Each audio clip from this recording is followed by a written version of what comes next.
বন্ধন news, খবরের বন্ধন। শুরু করছি আজকের খবর। শহর কলকাতার অবনীন্দ্র সভাঘরে পল্লবী সাহিত্য পত্রিকার বইওয়ালার বই প্রকাশ অনুষ্ঠানে সাহিত্যপ্রেমীদের চাঁদের হাট। এদিনের অনুষ্ঠানে উপস্থিত ছিলেন বিশিষ্ট কবি অনিল চক্রবর্তী, বিশিষ্ট আবৃত্তিকার ও বাচিক শিল্পী দেবাশিস বসু, সাহিত্যিক ও রাজনীতিবিদ ডক্টর সুবীর মুখার্জি, প্রশান্ত গঙ্গোপাধ্যায়, অমৃত গঙ্গোপাধ্যায় সহ বিশিষ্ট কবি সাহিত্যিকরা। এই মোবাইলের যুগেও সাহিত্যের পাঠকের সংখ্যা ক্রমশ বাড়ছে বলে জানালেন কবি অনিল চক্রবর্তী ও সাহিত্যিক সুবীর মুখার্জি সহ বিশিষ্ট ব্যক্তিরা। পল্লবী সংখ্যার বিশেষত্ব হচ্ছে এটাই, বিশেষত্ব এই যে এবারের সংখ্যাটি আমরা যারা কবিতা বলি বা আবৃত্তি করি, সেই আবৃত্তিযোগ্য কবিতা লিখেছেন এবং সেটি প্রকাশ হয়েছে সংগ্রহে রাখার মতো। আশা করি যাদের হাতে যাবে তারা নিশ্চয়ই পছন্দ করবেন। পত্রিকাটির উদ্বোধন হলো একটা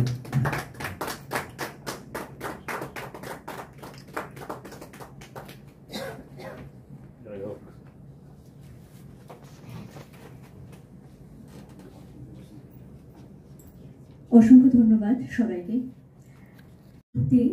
আমাদের দেবাশিস বসু, অরুণদা, পিনাকিদা, সুবিদা সবাই উপস্থিত। আমি দেবাশিস দা চলে যাবেন, তাই দেবাশিস দাকে প্রথমে অনুরোধ করছি আপনি এসে আপনার অমৃতবাণী আমাদের কিছু বলেন। সবাই আমরা অপেক্ষা করছি শোনার জন্য।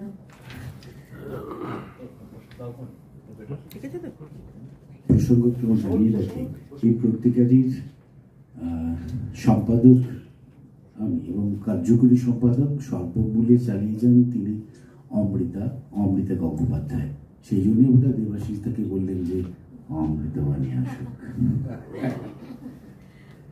আমি শুনেছি যে দাম্পত্য ব্যাপারটা সবসময় গোপনে হয় না, তাই ঠিক আছে, মানে সংগোপনে দেখলাম, সঙ্গটা দেখলাম প্রকাশ্যে। পল্লবী 23 বছর ধরে চলছে এরকমই জানতে পারলাম।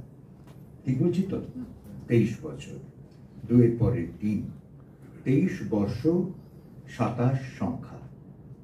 এর মধ্যে আবৃত্তিযোগ্য বেশ কিছু লেখা থাকছে।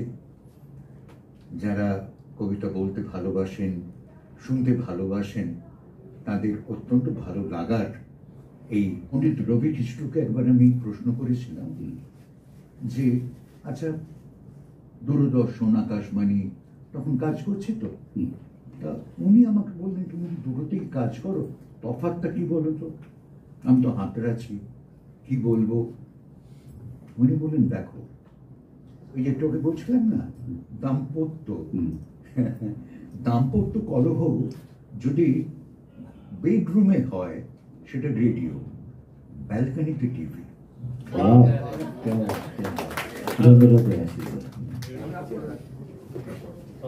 তার হাতে আমি আমাদের পত্রিকা তুলে দিলাম। চিত্রদা একটু পত্রিকাটা সামনে ধরবেন, একটি ছবি তুলব। ভেতরে ওটা একটা প্রচ্ছদ, ওটা কভার, ভেতরে আছে পত্রিকা।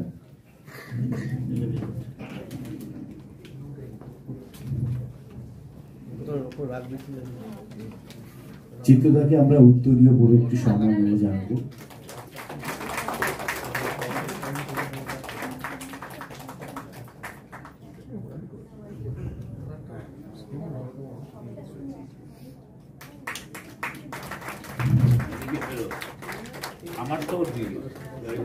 সম্মান জানাবো সুজিত দত্তকে।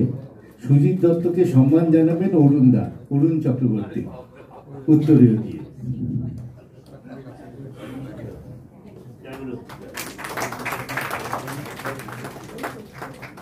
পত্রিকা প্রকাশ শেষ। আমাদের এবারের সংখ্যা আবৃত্তির জন্য কবিতা পল্লবী 23 বর্ষ 27 সংখ্যা প্রকাশিত হলো। আমাদের বেদান্ত চুচুড়া উদ্যোগে এই পল্লবী পত্রিকা প্রকাশিত হয়েছে এবং এবারের সংখ্যাটি যারা শুভ উদ্বোধন করেছেন তারা হলেন বিশিষ্ট কবি অরুণ চক্রবর্তী, দেবাশিস বসু, বিশিষ্ট শিল্পী চিত্তদেব, সুজিতদা ছিলেন, সঙ্গে ছিলেন পিনাকি রায়, বিশিষ্ট আবৃত্তিকার এবং কবি সুবীরদা ছিলেন। আমাদের সকলের যৌথ প্রয়াসে এবারে শুভ উদ্বোধন হল পল্লবী পত্রিকা। এবারের মোট কবিতা, ছোট কবিতা, অনুগল্প মিলিয়ে আমরা 40টি লেখার মাধ্যমে এবারে পল্লবী পত্রিকার প্রকাশিত করেছি। আর এখানে যারা কবিতা এবং লেখনী দ্বারা সমৃদ্ধ করেছেন তাদের মধ্যে বিশিষ্ট লেখক এবং কবি শুভঙ্কর মুখোপাধ্যায় এবং তার সঙ্গে আছেন ভারতের বিভিন্ন প্রান্ত থেকে বিভিন্ন সাহিত্যিক কবি এবং ভারতের বাইরে শুধু আমেরিকা থেকেও অনেক কবি এবং সাহিত্যিক তাদের লেখনের মাধ্যমে আমাদের পত্রিকা আসলে পরে শ্রবণ এবং দর্শন, শ্রবণ এবং দর্শন এই যে ব্যাপারটা, দেখা এবং শোনা, সেইখানে একটা ব্যবধান তৈরি হয়ে যাচ্ছে। হ্যাঁ, নাটক দেখা এবং নাটক পড়া, নাটক শোনা, এর মধ্যে একটা ব্যবধান তৈরি হয়ে যাচ্ছে। তা সেখানে কবিতার যে অভিঘাত, শব্দের মধ্যে যে অভিঘাত তরঙ্গ কবি উচ্চারণ করছেন এবং সেটা পৌঁছাচ্ছে শ্রোতার কাছে, তাই তো? এখন শ্রোতা যদি প্রস্তুত না থাকে কবির কিছু করার নেই। কবি যেমন লিখছেন, অভ্যাস করছেন, তেমনি শ্রোতাকেও শোনাটাকে অভ্যাস করতে হবে। আপনি ঠিকই বলেছেন। পাঠকের সংখ্যা কি বাড়বে না কমবে, না বাড়ছে না কমছে? It depends upon the situation, যে পরিবেশে সে থাকে। হ্যাঁ, যখন একটা মানুষ একা একা পরিবেশে থাকে তাতে চিন্তাটা অন্যরকম হয়। সে যদি বই পায় সেটা নিয়ে পড়তে করতে পারে। হ্যাঁ, সে যদি কোনো বন্ধুকে আলোচনা করতে পারে, গল্প করতে পারে। এই যে একটা অদ্ভুত সম্পর্কের খেলা, যেটা অনাগত এবং আগত, দৃশ্যমান অদৃশ্যমান, এই সম্পর্কের মধ্যে যে একটা অবস্থান থাকে দুজনের মধ্যে, সেটাই হচ্ছে আসল ব্যাপার। Emitting and receiving. আমি শব্দগুলো এমিট করছি, আপনি রিসিভ করছেন। হ্যাঁ, আমি কী বলছি, কতটা বলছি, কেন বলছি, যে রিসিভ করছে যদি বুঝতে না পারে তাহলে কার দোষ? না, এই জগৎটা আমি খুব স্বাচ্ছন্দ্য বোধ করি। দেখি খুব ছোটোবেলা থেকেই আমার সঙ্গে কবিতার সঙ্গে সাহিত্যের সঙ্গে পথ চলা। আমার পারিবারিক ঘটনা থেকে এটা আমি পেয়েছি। আমার মাতামহ একজন বড় সাহিত্যিক ছিলেন, আমার মা একজন সাহিত্য মনস্কা, একজন সঙ্গীত শিল্পী ছিলেন। সেখান থেকেই পথ চলতে চলতে আজকে এই নন্দনের চত্বরে, আগেও অনেক অনুষ্ঠানে এসেছি। আজ খুব ভালো লাগছে যে পল্লবী বলে একটি সাহিত্য পত্রিকা, অত্যন্ত সুন্দর, অত্যন্ত কিছু মননী বিচক্ষণ লেখায়, সেই লেখা অমৃতা যার সম্পাদিকার কাজ করছে, এবং তাদের আমন্ত্রণে এবং তার সাথে সাথে আমার দুই অগ্রজ কবি বন্ধু, একজন আমাদের পিনাকি রায় এবং আরেকজন শিশির দাশগুপ্ত, তাদের দুটো বই আজকে প্রকাশিত হচ্ছে। একদিকে পল্লবী বলে একটি সাংস্কৃতিক পত্রিকা, যে পত্রিকা একটি মননশীল পত্রিকা, তার প্রকাশ একটি সংখ্যা, সেই অনুষ্ঠান। এবং আগেই বলেছি যে অমৃতা তার সম্পাদনা করেছে, অত্যন্ত সুন্দর। আমি যেটুকু দেখলাম অত্যন্ত খুব মানে তথ্য সমৃদ্ধ লেখার মধ্যে সেই পত্রিকাটা আরও সমৃদ্ধ হয়েছে, সুন্দর গুণটের মধ্যে দিয়ে। এবং তার সাথে সাথে আমার দুই, একজন অগ্রজ আর একজন আমার সহ বন্ধু বলতে পারেন, শিশির দাশগুপ্ত, তার দুটি কবিতার বই প্রকাশিত হলো। সেই অনুষ্ঠানে একটা পরম পাওয়া, আমার অত্যন্ত প্রিয় বলতে পারেন, প্রাণের বলতে পারেন, আমার অভিভাবক বলতে পারেন, কবি অরুণ চক্রবর্তীর সঙ্গে অনেকক্ষণ সময় কাটালো এবং তার মানবিক কণ্ঠের বক্তব্য আরও বেশি করে আমাকে প্রাণিত করলো। আমাদের না, যে রাধে সে চুলো বাঁধে, যে পারে সে সবটুকুই পারে। রাজনীতির মাঝখানে প্রিয় মুখ্যমন্ত্রী মমতা বন্দ্যোপাধ্যায় তো সব কিছু করেন সমস্ত কিছুর মধ্যে দিয়ে, প্রেরণা তার থেকেই পেয়েছি। বা আরও যারা মানুষজনেরা আছেন, সেই মানুষজনরা বারবার দেখিয়েছেন যে সমস্ত কিছুর মধ্যে সম্পৃক্ত হয়ে থাকতে, জীবনের ঘাটে ঘাটে অবগাহন করলে তবেই তো সেখান থেকে সমস্ত কিছু নিয়ে উঠতে পারবো। হয়তো সেটাই আমার জীবনে মনে হয়েছে যে জীবনের সব ঘাটে ঘুরতে ঘুরতে, জীবনকে সম্পৃক্ত হতে হতে, জীবনের মানুষের সুখ দুঃখ, মানুষের চাহিদা, মানুষের সমস্ত কিছু প্রাপ্তি অপ্রাপ্তির মাঝে নৌকো বা জীবনের নোঙর ফেলতে ফেলতে তখন নিজে কলম ধরেছি, কলম সচল হয়েছে। কখনো কলম প্রতিবাদী হয়েছে, কখনো কলম প্রেমের হয়েছে, কখনো কলম বিরহের হয়েছে, কিন্তু সব মিলিয়ে কলম এগিয়ে চলেছে, কলম থামবে না। আর এই কলম কারো কাছে বিক্রিও হবে না। এই মোবাইলের যুগে পাঠকের সংখ্যা কমে যাচ্ছে, এই হিসাবে কি বার্তা? পাঠকের সংখ্যা কমছে না, হয়তো কিছুটা সময় কমেছিল। আবার পাঠক যারা, দেখুন, মোবাইলে একটা বই পড়া বা একটা কিছু পড়া আর বইতে একটা ছাপার অক্ষরে পড়া, দুটোর একটা আলাদা অনুভূতি আছে।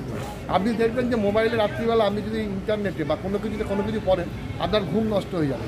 আর একটা বই পাশে নিয়ে পড়ুন, 1 ঘন্টার মধ্যে আপনি দেখবেন আপনার ঘুম এসে গেছে, কখন বইটা পাশে পড়ে আছে আপনি ঘুমিয়ে পড়েছেন। সুতরাং ঘুমই সবচেয়ে বড় ওষুধের কাজ করে বই, ঘুমের সবচেয়ে বড় ওষুধের কাজ করে বই একটা। তাই বইয়ের বিক্রি বাড়ছে। আমার জেলায় গত বছর বই মেলায় 74 লক্ষ টাকার বই বিক্রি হয়েছে জাঙ্গিপাড়াতে। এটা তো নিশ্চিতভাবে একটা আমাদের প্রত্যয়ের কথা। কলকাতা বই মেলা তো প্রত্যেক বছর বই বাড়ছে, বই রেকর্ড পরিমাণ বই বিক্রি হচ্ছে। এবছরও আমাদের অনেকগুলো প্রকাশন আছে এবং তার সঙ্গে সঙ্গে আমার বলা হয়নি যে এখানে আমাদের একটি প্রকাশনী সংস্থা, সেই প্রকাশনী সংস্থার সৌম্য আছে। সৌম্য অত্যন্ত দায়িত্ব নিয়ে বিভিন্ন বইগুলোকে প্রকাশ করছে, নামী অনামী কবিদের তিনি বিভিন্নভাবে উৎসাহিত করছেন। সুতরাং এটাও মনে হয় একটা বড় কথা। এবং তার সাথে সাথে পল্লবী যে সাহিত্য পত্রিকা, সেই সাহিত্য পত্রিকা যেভাবে আজকে বিভিন্ন নামী অনামী সমস্ত কবিদের এগিয়ে নিয়ে আসছেন এবং এই পত্রিকাটা এইমাত্র প্রকাশিত হলো এবং এটি মনে হয় যে একটা প্রত্যয়ের কথা। দেখুন, এই পত্রিকাটা কোনো লাভ করে না, এই পত্রিকাটা হয়তো নিজেদের খরচে মানুষের থেকে চেয়ে চিনতে চালাতে হয়, কিন্তু এটা একটা সাংস্কৃতিক বার্তা পৌঁছে দেয়, একটা লেসেন পৌঁছে দেয় যে আজ কাজ আমাদের করে যেতে হবে এবং এই কাজের মধ্যেই আমাদের সম্পূর্ণতা। মাদকাসক্ত যুবকদের জীবনের মূল স্রোতে ফিরিয়ে আনছে চুঁচুড়া নবজীবন ফাউন্ডেশন। আজ থেকে 7 বছর আগে পথ চলা শুরু হয়েছিল এই সংস্থার। হুগলি জেলা থেকে শুরু হয়েছিল নবজীবন ফাউন্ডেশনের কাজ। আজ গোটা উত্তর পূর্ব ভারতে ছড়িয়ে পড়েছে তার ব্যাপ্তি। জেলা ও রাজ্যের হাজার হাজার মাদকাসক্ত যুবকদের মানসিক ও শারীরিক চিকিৎসার মধ্যে দিয়ে সুস্থ জীবনের পথে ফিরিয়ে আনছে নবজীবন ফাউন্ডেশন। কী করে এই সংস্থাকে তিল তিল করে গড়ে তুলছেন বন্ধন নিউজ এর ক্যামেরার সামনে, সে কথা বললেন সংস্থার কর্ণধার চন্দন দাস। দেখি ওটার মধ্যে কি আছে বা পাড়ার বড় দাদারা করছে, আমিও একটুখানি করি, ফিলিংসটা কি সেটা দেখতে যাই। এবং একটা সার্টেন টাইমের পর কি হয়, সেটা ফ্রিকোয়েন্সিটা তখন অনেক বেশি থাকে, গ্যাপ থাকে যখন শুরু করে। পরবর্তীকালে যখন নির্ভরশীল হয়ে পড়ে সেই একটা সাবস্টেন্সের উপর, তখন সেটা থেকে বেরোনোর জন্য সে নানা রকম চেষ্টা করে, কিন্তু তার ওয়ে আউটটা জানা নেই যে কোন রাস্তা দিয়ে গেলে নেশা থেকেও বিরত থেকে সুস্থ স্বাভাবিক জীবনযাপন করা যায়। তো আমি ভাবলাম যে শুধুমাত্র আমি সুস্থ স্বাভাবিক জীবনযাপন করলাম, আমার জীবনের সার্বিক উন্নতি হলো, বা আমার যেসব এম বা আমি জীবনে যে জিনিসগুলো করতে পারিনি সেগুলো আমি ফুলফিল করলাম, তাহলে তো শুধু আমার কথাই ভাবা হলো। তাহলে আমি এরকম কিছু কাজ করি যাতে আমার মতো আরও 5 জন আমার দ্বারা উপকৃত হয়। এবং একটা সার্টেন টাইমের পর যখন মানুষ চায় যে ফিরতে, অথচ তার কাছে রাস্তা থাকে না, তখন এই একটা WHO ওয়ার্ল্ড হেলথ অর্গানাইজেশন একটা প্রসিডিউর বার করেছে। গরম পানীয়র জন্য বিশ্বমানের flask, micro oven, mixer grinder, induction সহ আধুনিক রান্নাঘরের সামগ্রী উৎপাদন সারা বিশ্বে আলোড়ন সৃষ্টি করেছে বড়সিল। পাশাপাশি বিশ্বমানের সোলার গ্লাস, যা সোলার সিস্টেমের অন্যতম সামগ্রী তৈরি করে, সারা বিশ্বে নজির গড়েছে বড়সিল। দেশের বাজারে পাশাপাশি বিশ্ববাজারেও সব প্রতিযোগী কোম্পানিকে পিছনে ফেলে এগিয়ে চলেছে ভারতের বড়সিল। রাজস্থানের বড়সিল কারখানায় 1200 মহিলার কর্মসংস্থান হয়েছে।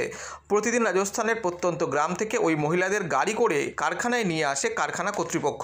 তারা বড়সিলের বিশ্বমানের প্লেটের ডিজাইনে কাজ করে। দিনের শেষে তাদের গাড়ি করে বাড়ি ফিরিয়ে দেয় কারখানা কর্তৃপক্ষ।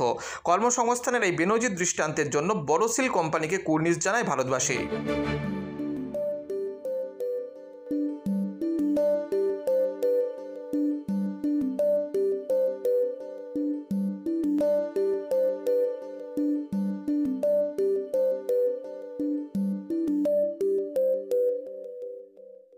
At Borosil, our products touch our customers' lives in many ways. Our philosophy is simple: understand the evolving needs of our customers and deliver solutions to meet them.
We look beyond business.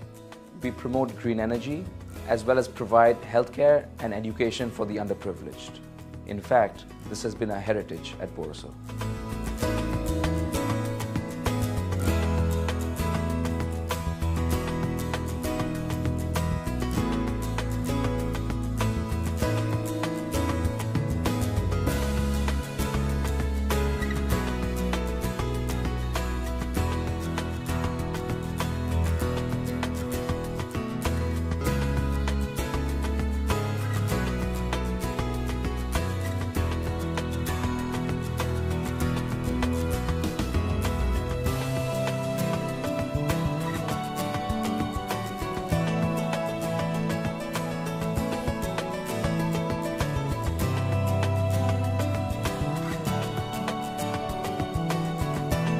Our products are developed with innovation and thought. It is technology emboldened by the human spirit.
সালের অলিম্পিককে পাখির চোখ করে প্রস্তুতি নিচ্ছে ধরমপুরের rifle ক্লাবের শুটাররা।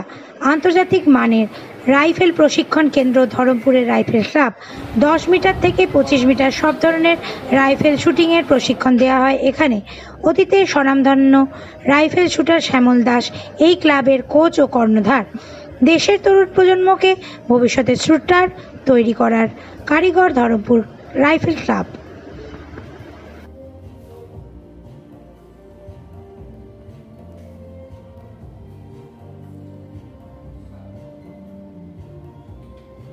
আমি shooting করতাম। শুটিংয়ে 90-তে সিভিলিয়ানে ইন্ডিয়া রেকর্ড করে চাকরি পেয়েছিলাম ইস্টার্ন রেল। সেই থেকেই আমার ইচ্ছা ছিল একটা শুটিং রেঞ্জ করব এবং ভালো শুটার তৈরি করব। আমার টার্গেট 2028 সালে অলিম্পিকে যদি ধরমপুর রাইফেল ক্লাব থেকে কেউ যেতে পারে, তার জন্য আমি সুইমিং পুল করেছি, জিম করেছি, যোগার সেকশন আছে, আর 25 মিটার পিস্তলও আছে ইনডোর, যেটা ভারতবর্ষে কারোর কাছে নেই। এত কিছু করেছি নিজের চেষ্টায়। আমাদের 30 জন শুটার শুট করে এখানে। আমার টার্গেট আরও উন্নত করার, ইলেকট্রনিক্স টার্গেট, যেটা 25 মিটারে ইচ্ছা আছে লাগানো, 50 মিটারে ইলেকট্রনিক্স টার্গেট লাগানো। এখানে 7টা লেন আছে ইলেকট্রনিক্স, একদম ইন্টারন্যাশনাল। আরও ইচ্ছা আছে 6টা লাগানো, যদি সংস্থান হয় তাহলে করব।